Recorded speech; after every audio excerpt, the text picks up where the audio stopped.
All right, hello, 7th grade. I am Mr. Rogers. And I'm Mrs. Froman. And you are watching the video notes for Section 2-3 on infectious diseases.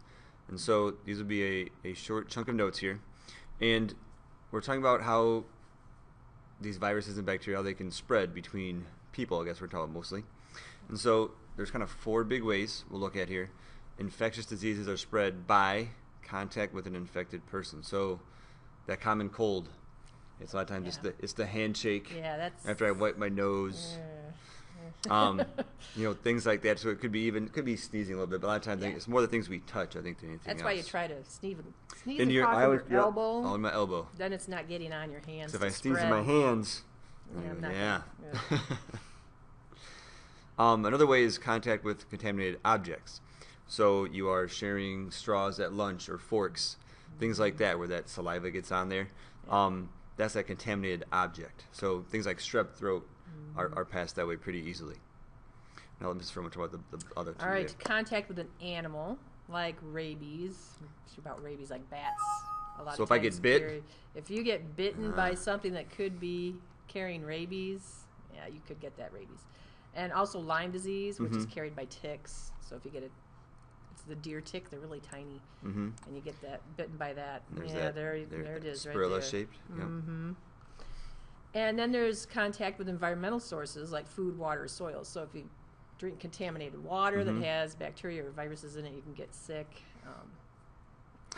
And even I think there's kind of 2 ways. Like with Ebola, I think originally it was from contaminated groundwater or wells they were pulling the water out of, and then it kind of went from person to person, I think, to an extent. So it's kind of more than one source there. Yes, yeah.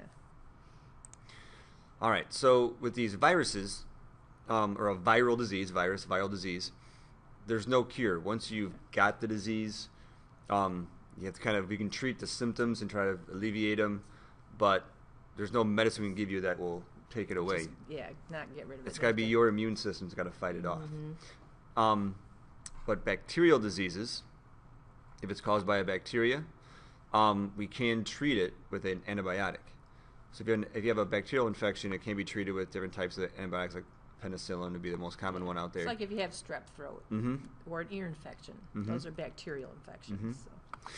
And those are chemicals that will basically break down that cell wall of the bacteria, so it damages the bacteria cell but not your cells. But only if it's a bacteria. Yeah. A vaccine is a substance that stimulates the body to make chemicals that destroy the viruses or bacteria. And these are made from the dead or altered virus or bacteria. And this is what you need to have to keep from getting some of those viruses. So like measles and mumps, chicken pox, all those fun shots that you get to go to the doctor and have. The reason you're getting those is so your immune system can recognize that virus when you're exposed to it. So a lot of times they're like their disease, but you don't really get it. They're close enough that it triggers your immune system. Right. It's all about activating that immune system. Now, what's starting to happen, though, with all this use of antibiotics in the past 20, 30 years is, bacteria are smart. Their goal is to survive, and they're becoming resistant to the antibiotics. So a resistant bacteria can live in the presence of antibiotics. And so now they're saying the antibiotics we have to give people have to be stronger and stronger, and they have more side effects because the bacteria are adapting to that. Yeah, I think they're trying to find different types of antibiotics that the bacteria have never seen before. Yep. I've heard that too. So that's all the notes we have for today, 7th grade. We thank you guys for watching, and we will see you along the way. Bye.